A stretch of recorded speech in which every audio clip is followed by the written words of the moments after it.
तो आज बात करते हैं सेल्फ मैनेजमेंट की कला के बारे में। सोचिए, ये एक ऐसा हुनर है जो किसी भी फील्ड में, किसी भी काम में हमारी सफलता की नींव रखता है। तो चलिए देखते हैं कि इसमें महारत कैसी हासिल की जाए। कभी कभी ऐसा लगता है ना कि जिंदगी हमें हर तरफ से खींच रही है। ऑफिस का काम, घर की जिम्मेदारियां, पढ़ाई का स्ट्रेस, सब कुछ एक साथ। ऐसा लगना बहुत ही आम बात है। और इसी बिखराव और उलझन का जो जवाब है वो है सेल्फ मैनेजमेंट। सीधे शब्दों में कहें तो ये अपने काम, अपने समय और अपनी एनर्जी पर कंट्रोल पाने की कला है, ताकि हम वो सब हासिल कर सकें जो हम सच में करना चाहते हैं। आज के सफर में हम सबसे पहले समझेंगे कि सेल्फ मैनेजमेंट आखिर है क्या। फिर बात करेंगे इसके 3 सबसे जरूरी स्किल्स की, ऑर्गेनाइज्ड कैसे बने, जवाबदेही की क्या ताकत है, और आखिर में इन सब मेहनत का फल क्या मिलता है, ये भी जानेंगे। तब चलिए पहले कदम से शुरू करते हैं। समझते हैं कि ये सेल्फ मैनेजमेंट आखिर है क्या चीज। देखिए, सेल्फ मैनेजमेंट कोई एक जादू की छड़ी नहीं है। इसे एक टूलकिट की तरह समझना चाहिए, जिसमें 3 बहुत ही खास लेकिन आपस में जुड़े हुए स्किल्स हैं। जब इन तीनों पर पकड़ बन जाती है तो असर दिखना शुरू हो जाता है। और ये हैं वो 3 स्तंभ, वो 3 टूल्स। पहल करना यानी इनिशिएटिव लेना, चीजों को व्यवस्थित करना यानी ऑर्गेनाइजेशन, और तीसरा जवाबदेही यानी अकाउंटेबिलिटी। ये तीनों मिलके एक बहुत मजबूत सिस्टम बनाते हैं। पहल का मतलब क्या है? इसका मतलब है कि किसी के कहने का इंतजार ना करना, सही काम को देकर उसे कर देना। ये एक तरह से अपने अंदर की आवाज को सुनना है, जो कहती है हाँ, ये काम किया जा सकता है, और इसके लिए अपनी काबिलियत पर भरोसा होना बहुत जरूरी है। चलिए अब बात करते हैं दूसरे और बहुत ही जरूरी स्किल की, ऑर्गेनाइजेशन यानी संगठन। ये वो हुनर है जो हमें बिखराव और कंफ्यूजन से निकालकर एक साफ रास्ते की ओर ले जाता है, जहां सब कुछ अपनी जगह पर होता है। देखो, ऑर्गेनाइज्ड होने का मतलब सिर्फ अपनी टेबल साफ रखना नहीं है। इसका असली मतलब है अपने समय का, अपनी एनर्जी का और अपने पास जो भी रिसोर्सेज हैं उनका सबसे अच्छा इस्तेमाल करना, ताकि हम अपने लक्ष्यों तक जल्दी और अच्छे से पहुंच सकें।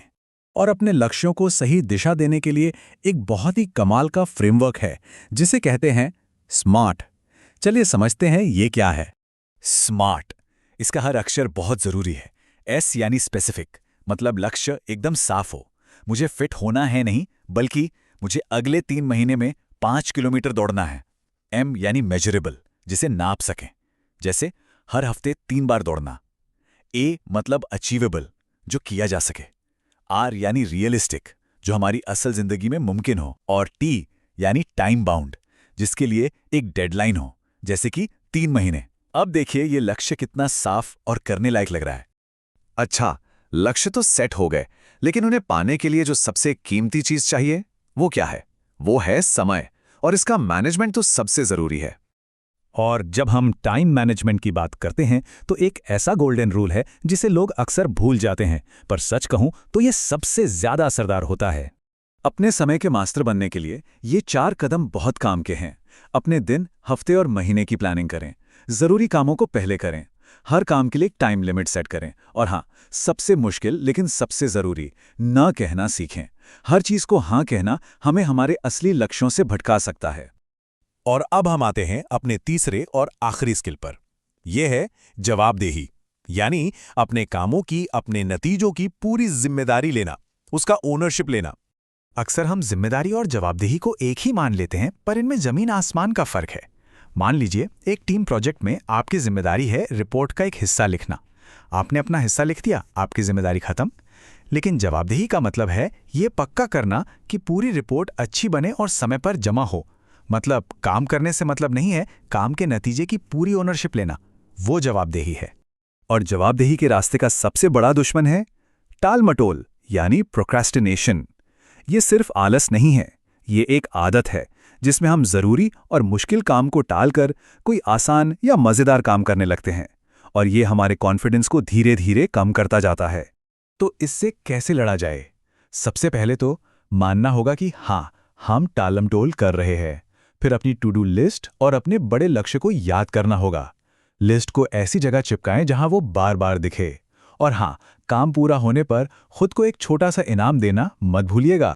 तो सवाल यह है कि इन सब स्किल्स पर काम करने का, इतनी मेहनत करने का फायदा क्या है? चलिए देखते हैं कि सेल्फ मैनेजमेंट में माहिर होने के बाद क्या क्या मिलता है। जब हम सेल्फ मैनेजमेंट को अपनी जिंदगी में उतारते हैं तो हम ज़्यादा ऑर्गेनाइज्ड हो जाते हैं, हमारे अंदर एक डिसिप्लिन आता है, हम अपने लक्ष्य हासिल करने लगते हैं। और जब ये सब होता है तो हमारा आत्मविश्वास बढ़ता है और हमारे आसपास के लोग भी हमारी इज्जत करने लगते हैं। और ये बात पूरी चर्चा का सार है। जिंदगी का ये जो हर तरफ से खिंचाव है, ये बहुत स्ट्रेस और कंफ्यूजन पैदा करता है।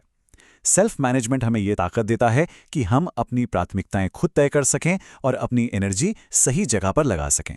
तो आज की इस बातचीत के बाद एक सवाल है, कल जब दिन शुरू होगा तो ऐसी पहली कौन सी चीज़ होगी जिसे अपने जीवन में एक नए, एक बेहतर तरीके से मैनेज करने की कोशिश की जाएगी?